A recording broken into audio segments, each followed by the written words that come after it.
ॐ शुक्लाम्बरधरं विष्णुं शशिवर्णं चतुर्भुजं प्रसन्नवदनं ध्यायेत् सर्वविघ्नोपशान्तये अगजाननपद्मार्कं गजाननमहर्निशम् अनेकदन्तं भक्तानामेकदन्तमुपास्महे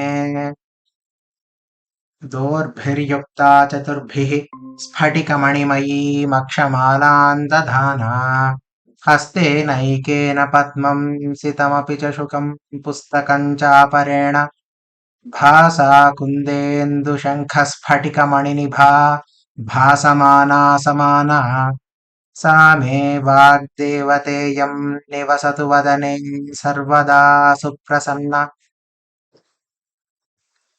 Namaskara to one and all. Welcome to today's class.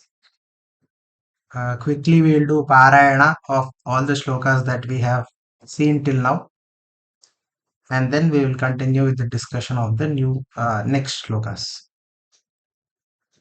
If somebody is willing to do the Parayana, they are also welcome to read them quickly. I'll do it first. You can do it next time.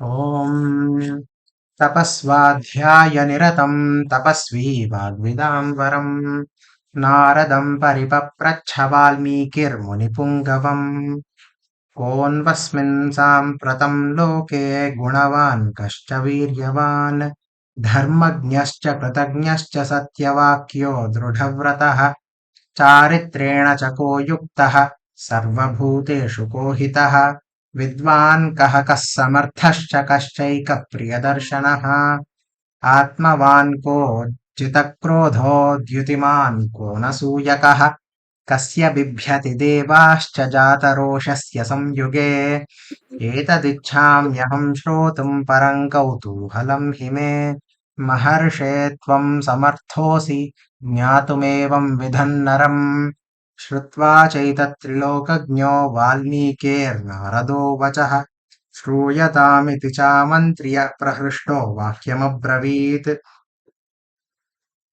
बहवो दुर्लभाश्चैव ये त्वया कीर्तिता गुणाः मुने वक्ष्याम्यहं बुद्ध्वा तैर्युक्तः श्रूयतान्नरः इक्ष्वाकुवंशप्रभवो रामो नाम जनैः श्रुतः नियतात्मा महावीर्यो द्युतिमान् धृतिमान् वशी बुद्धिमान् नीतिमान् वाग्मी श्रीमान् शत्रुनिबर्हणः विपुलांसो महाबाहुः कम्बुग्रीवो महाहनुः महोरस्को महेश्वासो गूढजत्रुररिन्दमः आजानुबाहुः सुशिराः सुललाटः सुविक्रमः समः समविभक्ताङ्गः स्निग्धवर्णः प्रतापवान् पीनवक्षा विशालाक्षो लक्ष्मीवान् शुभलक्षणः धर्मज्ञः सत्यसन्धश्च प्रजानां च हिते रतः यशस्वी ज्ञानसम्पन्नः शुचिर्वश्यः समाधिमान् प्रजापतिसमः श्रीमान् धाता रिपुनिषूदनः रक्षिता जीवलोकस्य धर्मस्य परिरक्षिता रक्षिता स्वस्य धर्मस्य स्वजनस्य च रक्षिता वेदवेदाङ्गतत्त्वज्ञो धनुर्वेदे च निष्ठितः सर्वशास्त्रार्थतत्त्वज्ञः स्मृतिमान् प्रतिभानवान् सर्वलोकप्रियः साधुरनि अदीनात्मा विचक्षणः सर्वदाभिगतः सद्भिः समुद्र इव सिन्धुभिः आर्यः सर्वसमश्चैव सदैव प्रियदर्शनः स च सर्वगुणोपेतः कौसल्यानन्दवर्धनः समुद्र इव गाम्भीर्ये धैर्येण हिमवानिव. This is where we stopped in the yesterday's class. Is somebody willing to do the Parayana just like I did?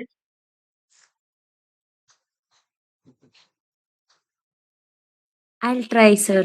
Definitely, yes. You may start. तपस्वाध्यायनिरतं तपस्वी वाग्विदाम्बरं नारदं परिपप्रच्छ वाल्मीकिं मुनिपुङ्गवम् वाल्मीकिर्मुनिपुङ्गवम्. Right वाल्मीकिर्मुनिपुङ्गवम् Hmm. कोऽन्वास्मिन् साम्प्रतं लोके गुणवान् कश्च वीर्यवान् धर्मज्ञश्च कृतघ्नश्च सत्यवाक्यो दृढव्रतः चारित्रेण च को युक्तः सर्वभूतेषु को हितः विद्वान् कः कः समर्थश्च कश्चैकप्रियदर्शनः आत्मवान् को जितक्रोधो द्युतिमान् को न सूयकः को कस्य बिभ्यति अनसूयकः इति. देव को कः अनसूयकः, कोऽनसूयकः. Okay Hmm. आत्मवान् को जितक्रोधो द्युतिमान् को न सूयकः कस्य बिभ्यति देवाश्च जातरोषस्य संयुगे एतदिच्छाम्यहं श्रोतुं परं कौतूहलं हि मे महर्षे त्वं समर्थोऽसि ज्ञातुमेवं विधं नरम् श्रुत्वा चैतत् त्रिलोकज्ञो वाल्मीकिर्नारदो वचः श्रूयतामिति चामन्त्र्य प्रहष्टो वाक्यमब्रवीत् प्रहृष्टु ma'am, प्रहृष्टु. ओके श्रूयतामिति चामन्त्र्य प्रहृष्टो वाक्यमब्रवीत् बहवो दुर्लभाश्चैव ये त्वया कीर्तिता गुणाः मुने वक्ष्याम्यहं बुद्ध्वा तैर्युक्तः श्रूयतां नरः इक्ष्वाकुवंशप्रभवो रामो नाम जनैः श्रुतः नियतात्मा महावीर्यो द्युतिमान् वशी. धृतिमान् वशी बुद्धिमान् नीतिमान् वाग्मी श्रीमान् शत्रुनिबर्हणः विपुलांसो महाबाहुः कुम्भग्रीवो महाहनुः कंबुग्रीवो ma'am. सारी या विपुलांसो महाबाहुः कम्बुग्रीवो महाहनुः महोरस्को महेश्वासो गूढजतृ ररिन्दिमः अरिन्दमः. आजा ररिन्दमः ओके गूढजत्रुः अरिन्दमः. गूढजत्रुररिन्दमः. This is the okay sandhi actually between Gudhajatruhu. It is and called a Visarga sandhi. The Visarga okay and Akara combined, like Visarga becomes Repha. R, it okay becomes R. R plus A is Ra. So okay Gudhajatrurarindamah. ररिन्दमः okay okay okay महोरस्को महेश्वासो गूढजत्रुररिन्दमः आजानुबाहुः शुशिराः Sushiraha. सुललाट Sushiraha. सुशिला sorry Sushiraha. Okay आजानुबाहुः शुशिराः सुललाटः सुविक्रमः समः समविभक्ताङ्गः स्रग् Snigdha. Snigdha. ओके समः समः समविभक्ताङ्गः स्निग्धवर्णः प्रतापवान् पीनवक्षा विशालाक्षो लक्ष्मीवान् सुभलक्षणः धर्मज्ञः सत्यसन्धश्च प्रजानां च हिते रतः यशस्वी ज्ञानसम्पन्नः शुचिर्वश्य समाधिमान् प्रजापति Shuchirvashyah. Sorry Shuchihi Vashyah. Shuchirvashyah Samadhiman. Okay Hmm. शुचिर्वश्य ओके यशस्वी ज्ञानसम्पन्नः शुचिर्वश्य समाधिमान् Shuchirvash. प्रजापति So actually, this is interesting. So what happens is, let me tell you, okay the Visarga Sandhi, there are four different things that can happen okay depending on the situation. What is after that Visarga? Okay. So okay when there is a ach meaning a, I, u, etc., the okay Visarga changes to Repha. Okay. It okay becomes R. It okay becomes, how do I say it? It becomes this character. Let me quickly draw it. Okay So, so what happens is it becomes this. Okay. Okay. And that is what Ajanubahuhu Sushiraha. What was that one? Gudhajatru or Arindamaha, right? Gudhajatruhu followed by Arindamaha, Arindamaha. right? That Akara is there afterwards. Okay. This Visarga is converted into Repha, Okay. and this R plus A becomes Ra. Okay. Uh, and what could, so basically it could also transform into S. Okay. Okay, it could transform into S. So Okay. when does this happen? Or it could transform into Sh Okay. or Okay. Sh, Okay. depending on the context. Okay. Okay. So if the Visarga is followed by Sa, then it becomes S. So Okay. what is happening here is शुचिर्वश्यः समाधिमान् वश्यः समाधिमान् वश्यस्. Chirivashya You see that there Samadhi. are twice. And look at here ज्ञान संपन्नः शुचिः संपन्नः शुचिः Okay. संपन्नश्. Okay, here the visarga converted into s, here the visarga converted into sh. Sure. Okay. Okay, Okay. Okay. and here also dharmagnyas satyasandhascha. Okay. Dharmagnyas, you see that here. For example, again, Prajapati Samashriman, Okay. because this Okay. Okay. Shra is basically Sh plus Ra. So this Okay. is this symbol here that we use. This symbol is Yes. actually Sh, Shir plus uh, Ra. Okay. right? It's just this Sh plus Ra, but it is easier to write it this way. It is not Shira. really something Okay. else. Okay. Okay. Okay. Uh, so what happens is Prajapati Samashriman. Okay. So that is Okay. how, once you do this sandhi, that is what it would sound like, and it is also very intuitive once you get used to it. Yes. Yes. Okay. I'll try the next one. Okay. Prajapati समश्रीमान् धातारिपुनिषूदनः रक्षिता जीवलोकस्य धर्मस्य परिरक्षिता रक्षिता स्वस्य धर्मस्य स्वजनस्य च रक्षिता वेदाङ्गतत्त्वज्ञो धनुर्वेदो च निष्ठितः. धनुर्वेदे च निष्ठितः. Oh, sorry. वेदाङ्गतत्त्वज्ञो धनुर्वेदे च निष्ठितः. Okay. सर्वशास्त्रार्थतत्त्वज्ञः स्मृतिमान् प्रतिभानवान् सर्वलोकप्रियः साधु रधीनात्मा विचक्षणः सर्व Again, सर्व here it was sadhuhu adinatma, sadhur adinatma. Okay. Yeah, please come. सर्वदाभिगतः सद्भिः समुद्र इव So Sindhu sorry what you सर्व can do is, now you can combine all of these, and it becomes sarvadabhigata sadbhis samudra iva sindhubhi. Okay. So you can combine these three because of the visarga sandhi. Okay. Sarvadabhigata sadbhis samudra.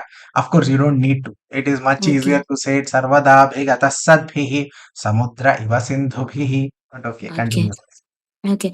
सर्वदाभिगतः सद्भिः समुद्र इव सिन्धुभिः आर्यः सर्वसमश्चैव सदैव प्रियदर्शनः स च सर्वगुणोपेतः कौसल्यानन्दवर्धनः समुद्र इव गाम्भीर्ये धैर्येण हिमवानिव.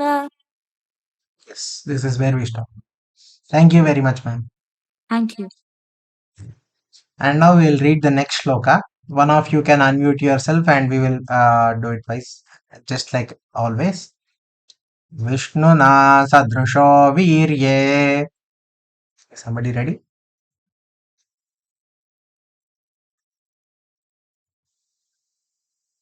You can unmute and quickly repeat after me.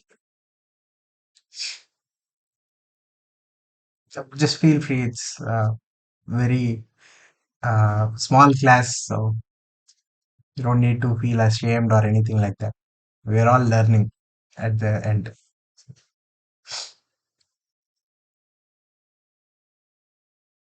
Is somebody there? Yes, I will do. Okay. विष्णुना सदृशो वीर्ये विष्णुना सदृशो वीर्यः वीर्ये विष्णुना सदृशो वीर्ये there is no sadrusho, sir. It's just sadrusho. This is सदृशो ritva to the sadrusho. विष्णुना सदृशो वीर्ये सोमवत् प्रियदर्शनः सोमवत् प्रियदर्शनः कालाग्निसदृशः क्रोधे कालाग्निसदृशक्रोधे क्षमया पृथिवी समः. क्षमया पृथिवी समः. Thank you very much, sir. Thank you. Is somebody else also ready? We'll do it once again. The same shloka.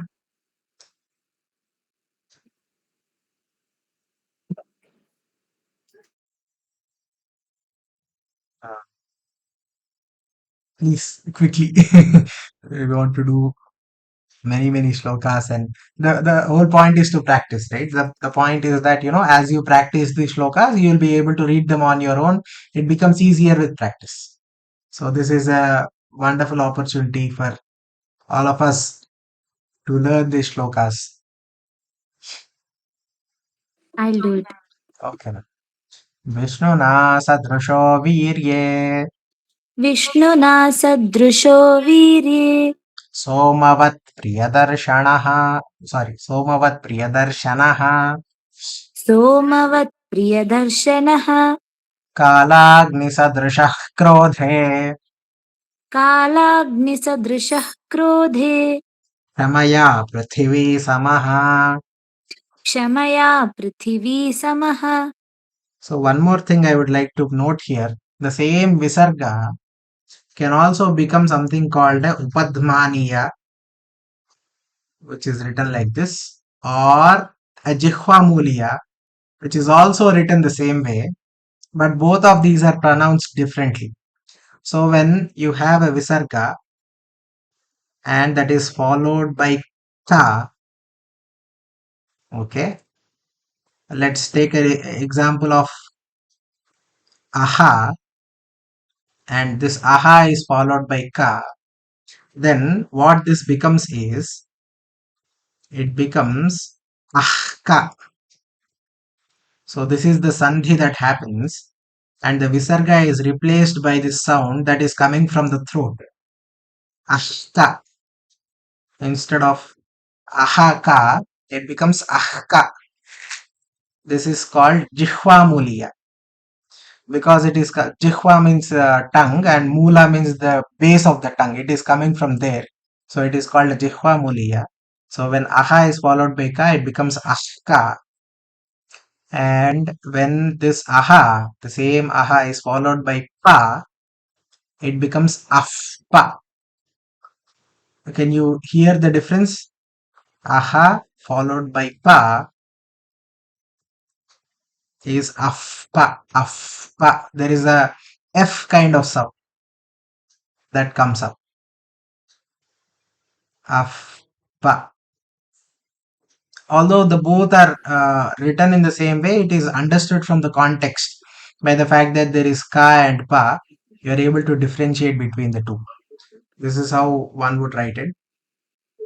Is this only for ka and pa? Yes, only for ka and pa. And they have special names. This is called upadmaniya.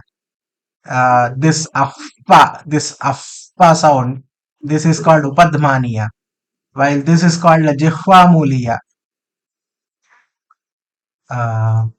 But anyways, this is interesting to note because, okay, of course, not only ka but also kha, right? This happens when the visarga is followed by kha, right? and similarly pha here. Okay, so we have the two. It is important, it is interesting to note because here Kalagni Sadrishah Krodhe. You see that sound? Kalagni Sadrishah Krodhe.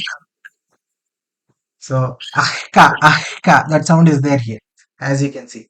Kalagni Sadrishah Krodhe.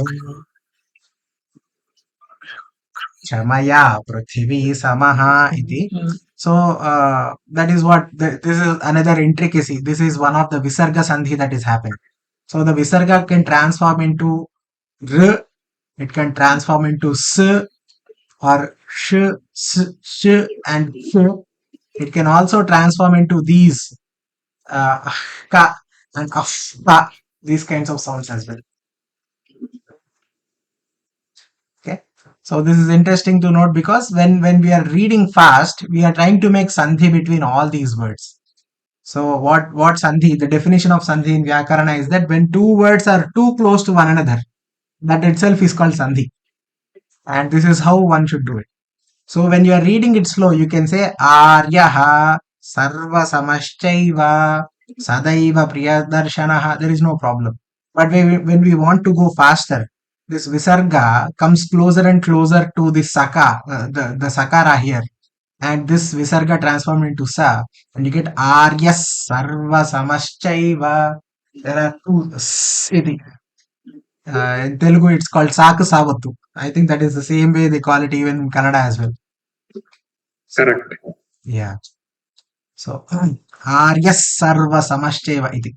And similarly here, Sarva Guna Samopeta Kausalya Sarva Sacha Sarva Gunopeta iti. Like, you'd get that ahka sound. Gunopeta Kausalya Mandavardhanaha iti. Okay, we'll continue. Where were we actually? Here we were. Vishnuna sadrisho virye somavat priyadarshanaha kalagnisadrishah krodhe kshamaya prithvi samaha iti. That's what we are doing. And we can clearly understand the meaning as well. Sadrishaha means comparable. Vishnuna sadrishaha virye. In virya. Virya means in viratva. In virye. Vishnuna sadrushaha. He is equivalent to Vishnu. Somavat Priyadarshanaha. Somavat, vat means like. Somavat, Soma means Chandra or the moon. Somavat. Priyadarshanaha. He is very, very lovely to look at. Priyadarshanaha. Somavat Priyadarshanaha. You always want to look at the moon. Kalagni Sadrushaha Krodhe. When it comes to Krodha, when he has Krodha, he is Kalagni Sadrushaha. Kalagni Sadrishaha ityukte, it feels like, Pralayagni. Kalagni means Pralayagni. If somebody has to see he is at the receiving end of the Krodha of Rama, they feel like they are directly facing the Pralayagni. Kshamaya Prithvi Samaha. And in Kshama, he is equivalent to Prithvi. We know that Prithvi Mata is very, very Dayamayi Sa iti. So Rama also has these wonderful qualities. When it comes to Virya, he is equivalent to Vishnu. Let's see what they are explaining it as. Virya in valor, he is comparable to Vishnu, of course. Somavat Priyadarshanaha, full moon like attractive in look. Krodhe Kalagni Sadrishaha. Kalagni Sadrishaha. And then Kshamaya Prithvi Samaha, in perseverance. And Kshama is equivalent to earth. Is that fine? I'll go to the next shloka.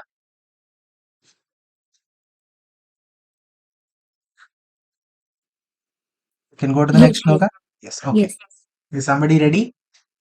Yes.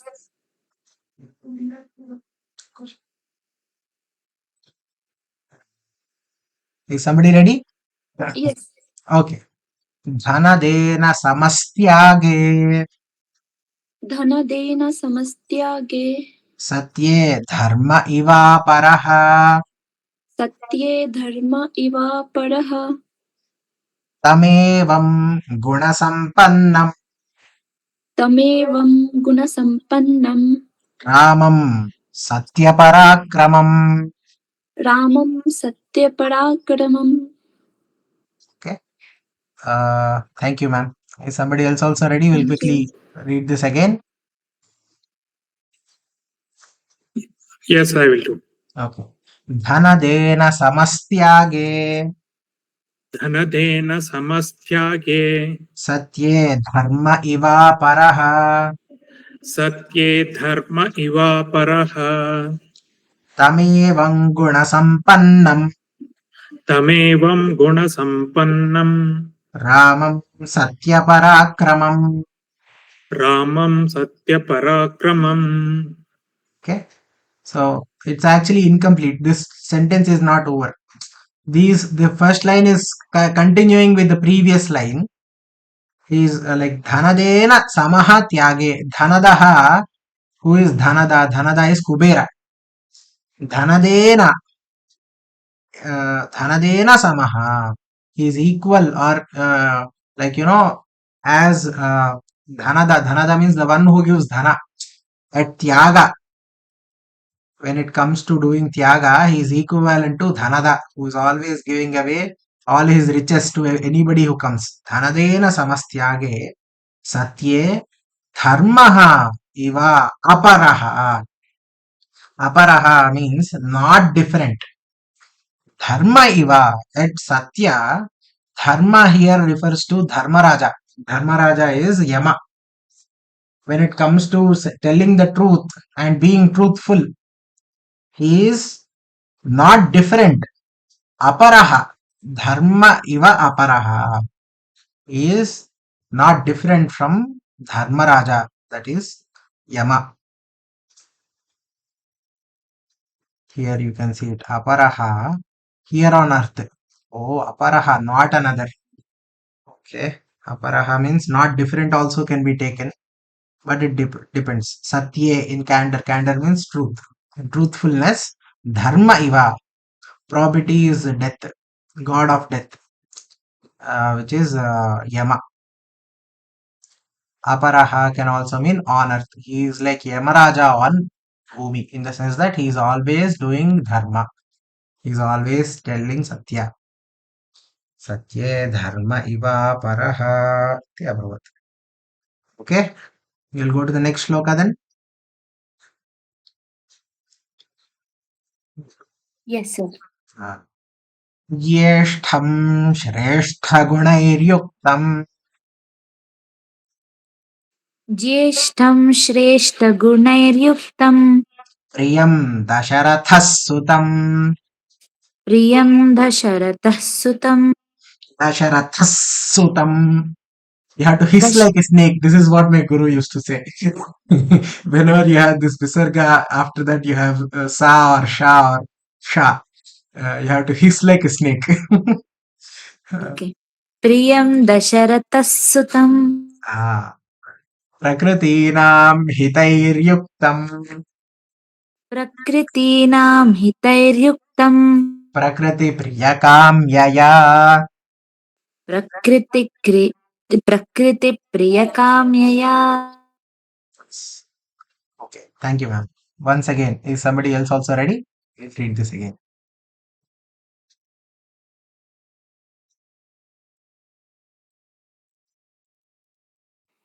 I Please will. don't feel shy. Yes.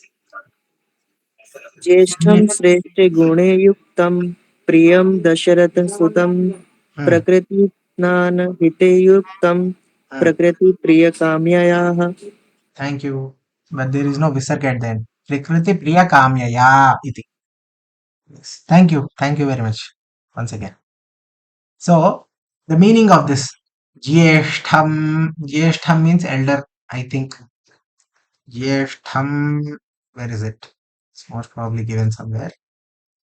Tamevam guna sampannam ramam satyaparakramam. Oh, we missed this. धनदेन समस्त्यागे सत्ये धर्म इवापरः तमेवं गुणसम्पन्नं तं this Ramam, tam Ramam, evam means as mentioned before, Gunasampannam, having so many gunas, Gunasampannam, Satya Parakramam, whose Parakrama itself is Satya, iti. Yasya Parakramaha Satya eva, Satyameva iti, Satya Parakramam. Let's see again. Tamevam Gunasampannam. Where is it given? Satya Parakramam, truthfulness is his courage. Iti. Satya Parakramam. Evam Gunasampannam, such like are the merits of Rama. Tamevam Gunasampannam Ramam Satya Parakramam. Jyeshtham. Jyeshtham means elder, is what I know. Satya Parakramam. Jyeshtham. Where is Jyeshtham given? Is it Jyeshtham Sutam? Oh, Jyeshtham Sutam. Jyeshtham Shrestha. Okay. Shrestha Gunair Yuktam. Shrestha Gunair Yuktam means Shrestha means very best. Best kind of Gunair Yuktam. Priyam Dasharathaha Sutam. Here what you need to understand is Priyam Jyeshtham Sutam Dasharathaha. Yeah. He is the elder son. The elder son of Dasharatha. Dasharathaha Kim Krutavan? Dasharathaha Prakritinam Hitairyuktam. Prakriti here refers to his Praja. Prakriti Ranjanat Raja. In the definition of Raja itself, it is given that the one who does Ranjana of Prakriti is called Raja. What is this Prakriti? Prakriti means his subjects. Prakritinam Hitairyuktam. Prakritinam Hitairyuktam. Where is it? Here. Hita means welfare. Yuktam. He knows that Rama is Prakritinam Hitairyuktam. He is always involved in the welfare of his people. Prakriti Priyakamyaya, in order to do welfare for his country, for his people. So here, what did he do? Yovarajena samyoktum aichat. Dasharathaha aichat. He thought or he wanted to, he desired to do what? Prakriti Priyakamyaya, for the welfare of his people. Jyeshtham Sutam, that is Ramam, Yovarajena Samyoktum Aichat, in order to make him Yuvaraja. So basically, make him the Uttaradhikari or make him the next, prince. Officially, make him the prince. That is what, it is in continuation. These two shlokas are in continuation. Ichat Pritya Mahipatihi. Is this meaning clear? Once again, it is continuing from here. Tamevam Gunasampannam Ramam Satyaparakramam Yeshtham Shresthagunairyuktam Priyam Dasharathasutam Prakritinam Hitairyuktam Prakriti Priyakanyaya Yauvarajyena Samyoktum Aichat Itya Mahipatihi. So these are the 4 lines that are continuing. This is the actual story that is starting. It is directly starting from the place where Dasharatha wanted to make Rama the prince. So you need to understand the fact that he has already gone with Vishwamitra Maharshi, and he had already killed Tataka. He went to Mithila, broke the Shiva Chapa, and also married Sita. He is now back, and that is when Dasharatha. So the story is directly starting from where the Dasharatha wanted to make Rama the next the prince. So basically, as soon as Dasharatha, what is it called? I don't know. If there is an equivalent word in English to make him Yuvaraja. That's basically it. Is that clear? Yes, sir. So the understanding here is Jyeshtham Sutam Ramam Kidrusham Tamevam Gunasampannam Satyaparakramam Ramam Shrestha Gunair Priyam, who is very, very beloved to Dasharatha, Priyam. Prakritinam Hitair the one who is always in doing, he is always in doing the welfare for his people. Prakriti Priya Kamyaya, in order to do good, Dasharatha, Prakriti Priya Kamyaya, Yavarajyena Samyoktum Aichat. Yavarajyena Samyoktum, in order to make him the Yuvaraja, Samyoktum Aichat, he desired. Preetya, with a lot of Preeti, Mahipatihi Dasharathaha, the king of the land, Dasharathaha. So we'll read the next shloka. Hopefully the meaning is clear.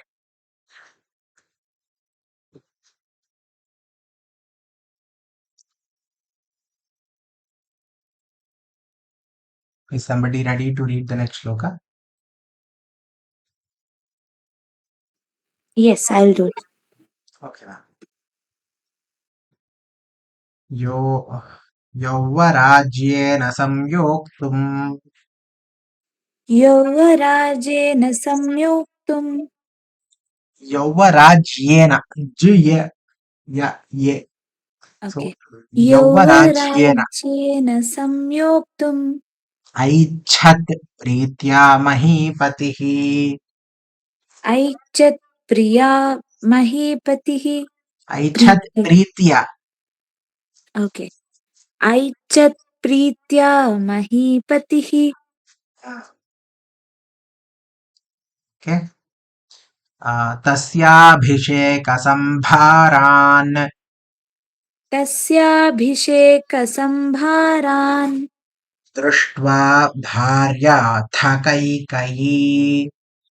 दृष्ट्वा भार्याथ Kaikeyi Okay. Is somebody else? Thank you very much, ma'am. Is somebody also ready to read this shloka again? Yeah. Okay. Yavarajyena samyoktum यौवराजेन संयुक्तम् aichat preetya mahipatihi. ऐच्छत् प्रीत्या महीपति Aichat preetya, ma'am. Preetya, pre dirgha. ऐच्छत् प्रीत्या महीपति Patihi, visarga. पतिः Yeah. Yeah. Aichat preetya Mm. mahipatihi. Tasyabhishekasambharan तस्याभिषेकसंभारान् दृष्ट्वा भार्याथ कैकयी. दृष्ट्वा भार्यार्थकैकयी Okay, we'll continue actually, we will not stop here. Purvam dattavara devi पूर्वं दत्तवरा देवी varamenam ayachata वरमेणम् अयाचत vivasanam charamasya विवासनं च रामस्य bharatasya abhishechanam. भरतस्याभिषेचनम् Thank you, ma'am. Thank you. Is somebody else also ready? We'll read this second shloka as well. These two are in continuation, so we cannot get the full meaning without reading the two. I'll do it, sir.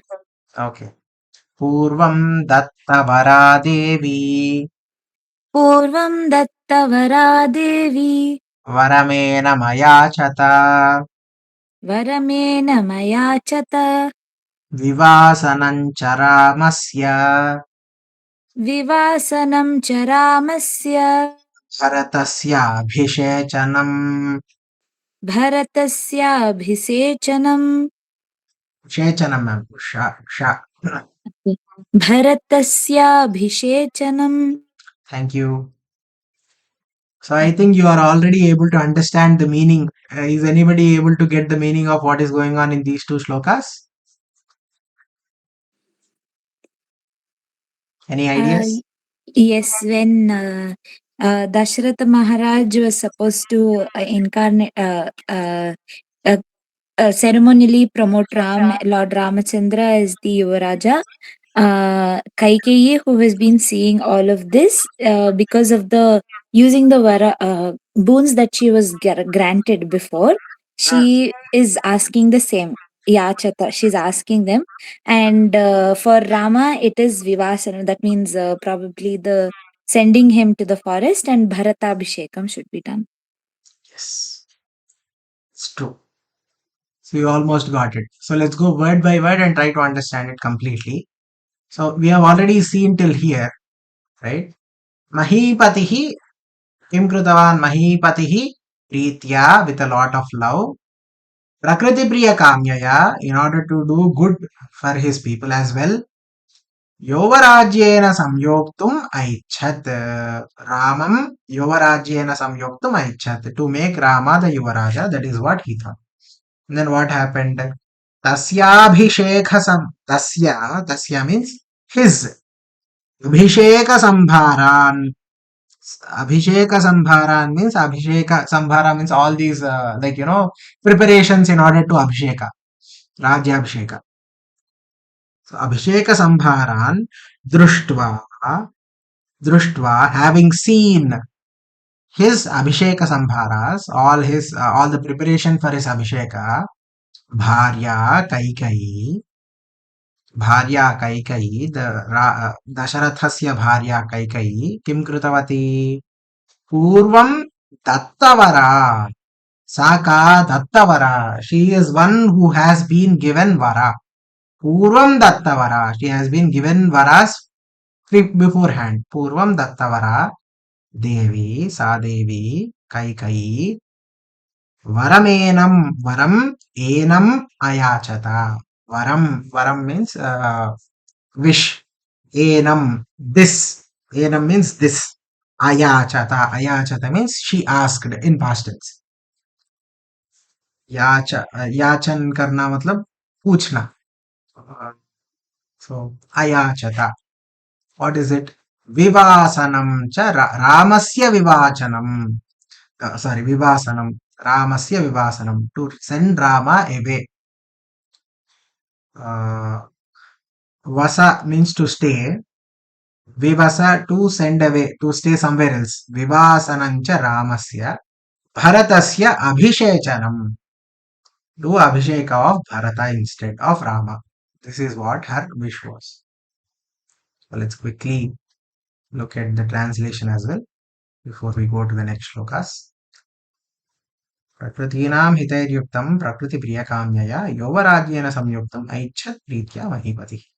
Tasya Abhisheka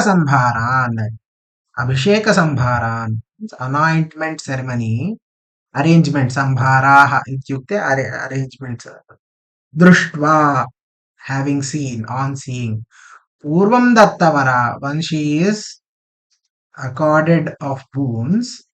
Bharya Devi Kaikeyi, the wife Queen Kaikeyi. Ramasya Vivasanam, Rama without place. Vivasanam means without place, or he is displaced, banished iti. Bharatasya Abhishechanam, Bharata's anointment. Also Varam Enam, Varam boons from him, Enam this boons. Ayachata, Enam means from him. Enam. Oh yeah, correct. Enam means from him. She asked for these boons. This is what happens. Okay. Yes. We'll read the next shloka then. We have 15 more minutes. Okay. Yes. Somebody ready?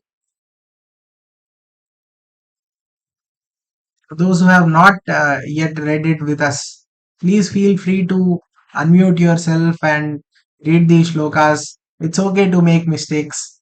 I made a lot of mistakes when I was learning it.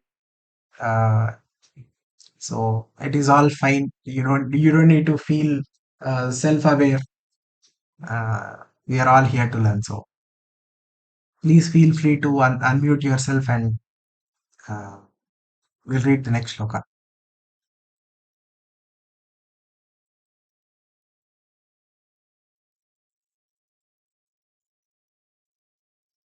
Is somebody ready? No? Okay, whoever wants to go can go. Urvam.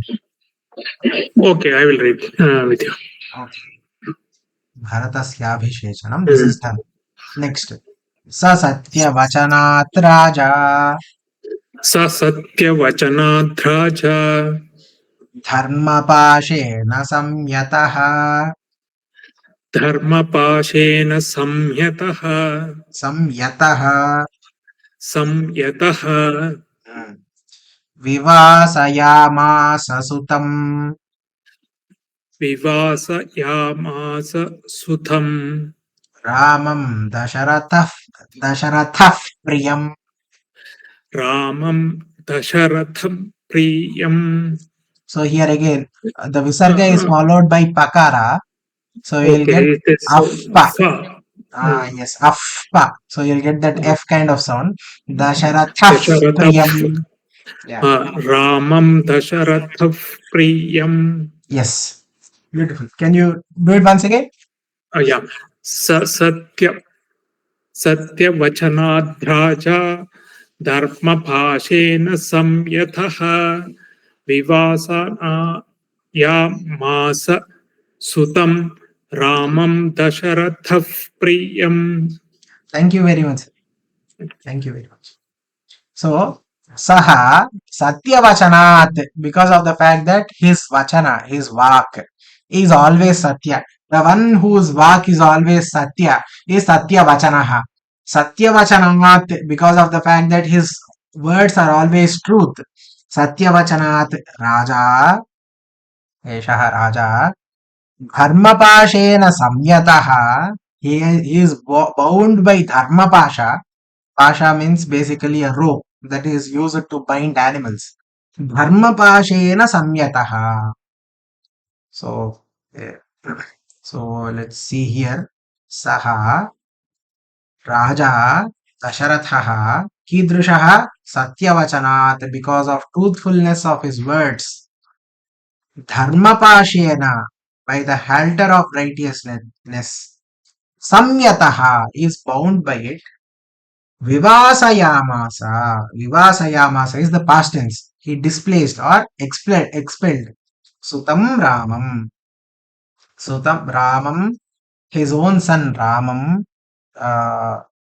Vivasayamasa.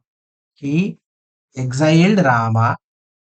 Dasharatha. Kidrushaha Ramaha Priyaha.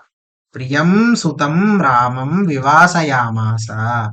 His beloved son Rama, he was expelled or exiled from the Ayodhya. Kidrushaha Ramaha Priyam Sutaha Priyaha iti. Priyam Sutam Ramam Vivasayamasa. Is this clear? Yes. Yes. We'll go to the next shloka. Sa Jagama Vanam Veeraha. Sajagam vanah veeraha. Sajagama Vanam Veeraha. Sajagam vanah veerya.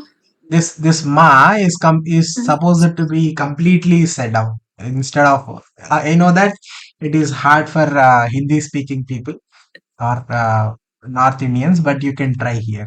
Sajagama Sajagama Vanam Veeraha.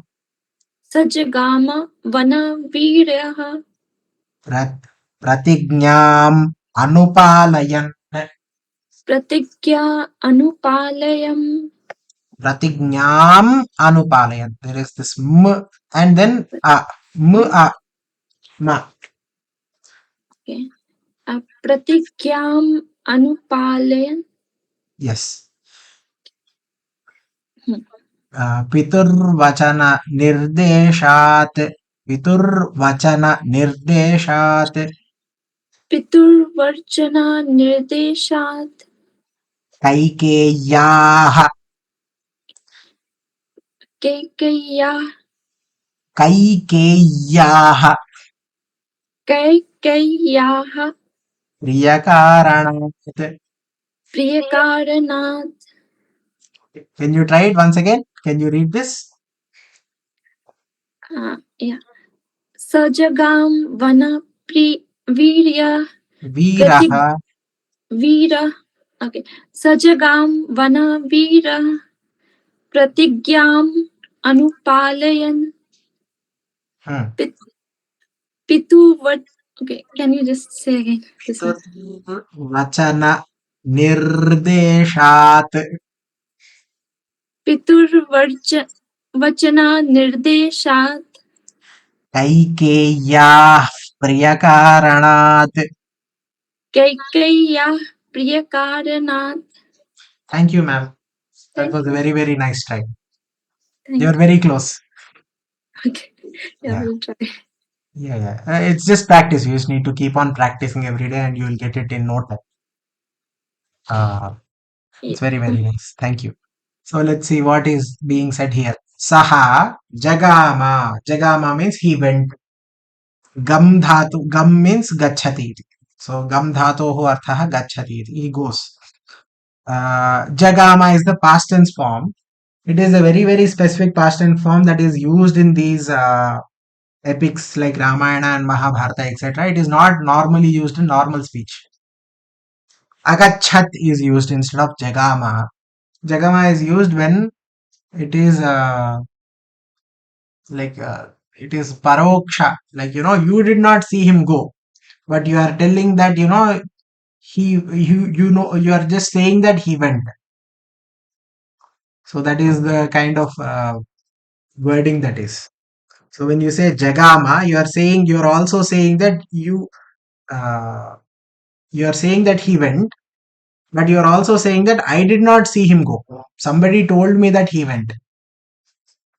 So it's a compact word. You see this jagama, like there are many other places, dadarsha, etc. Dadarsha, I think so, yes. So, okay, jagama vanam veeraha, veeraha vanam jagama, saha veeraha vanam jagama, saha he veeraha, veeraha means ये जो वीर है वो वन को जगामा गया. किमर्थम? Why did he go? प्रतिज्ञाम अनुपालयन, प्रतिज्ञा की पालन करने के लिए. प्रतिज्ञाम अनुपालयन सह वीरः वनम जगामा. What exactly is this? पितुर्वर्चन निर्देशात्. पितुः of father, vachana nirdeshat, the words of father which are nirdesha, which are adesha, nirdeshat, not only because of his father's words but also kaikeyaha priyakaranat, in order to make Kaikeyi happy. Kaikeyaha priyakaranat. So Rama does not have any grudge towards Kaikeyi because she sent him into jungle. Kaikeyaha priyakaranat, Kaikeyi, to appease. This is the reason also. Okay. Veeraha saha, the brave one, he. Here it is referring to Rama. Vanam jagama. To the forests he went. And pratignya, why exactly? Kaikeyaha priyakaranat, to appease Kaikeyi. And also pituhu vachana nirdeshat, because of father's verbal directive or his adesha.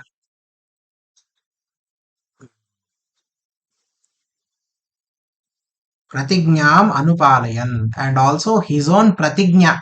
He also does pratignya that he will not come back until he has completed 14 years in the forest.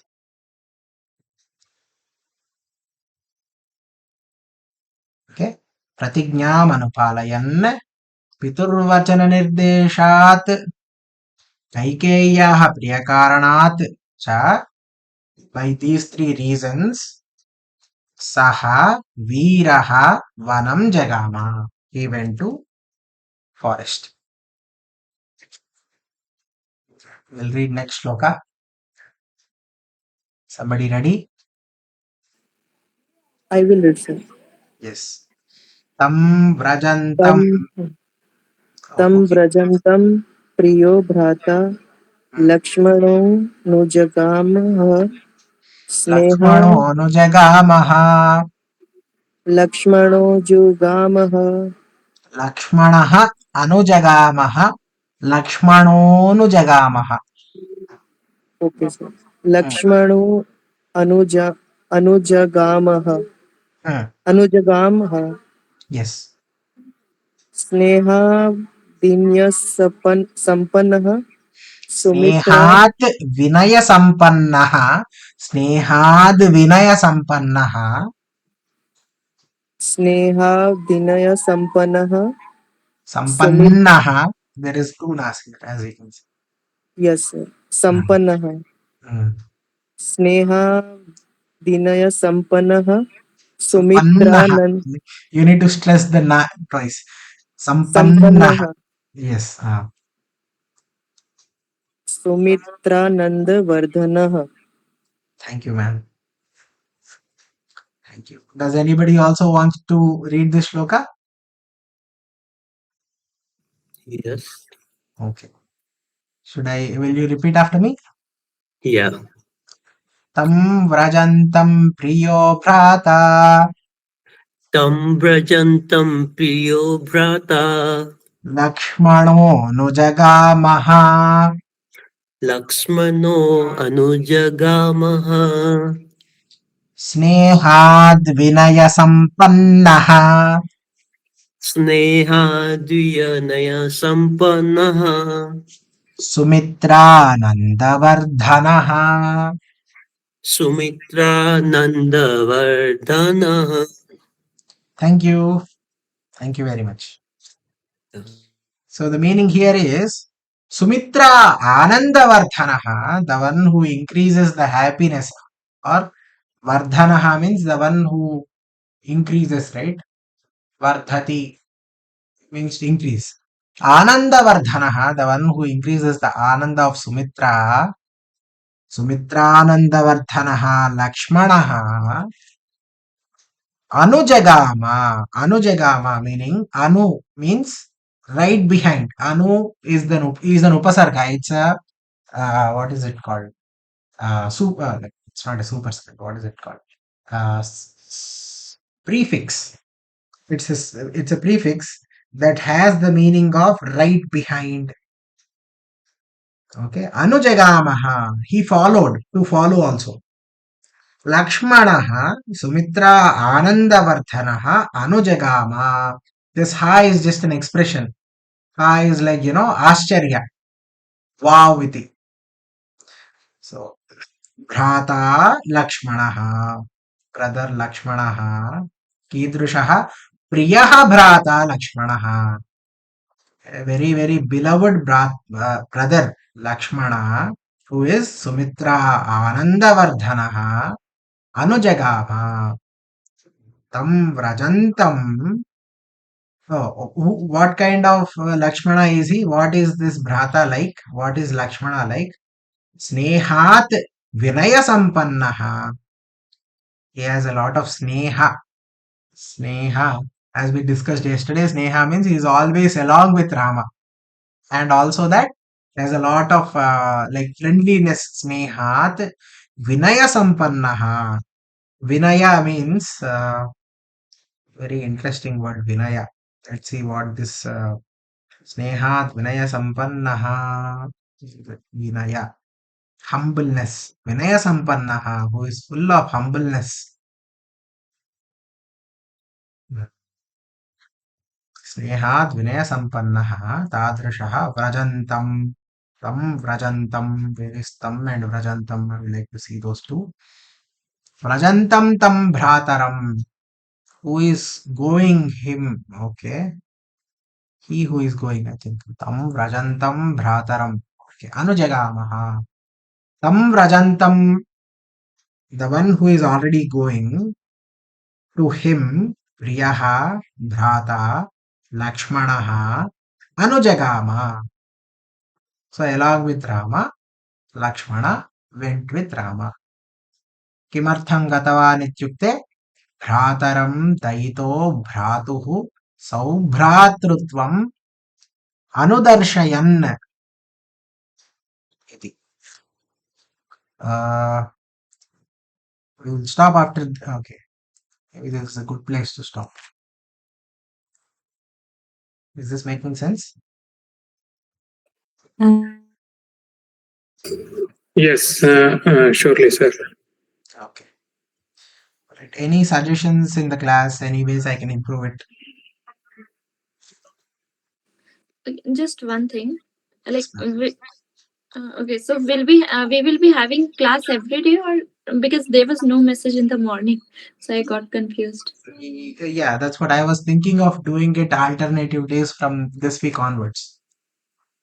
Okay, so will you be posting it every day, or it will be like by default alternate or something continuous?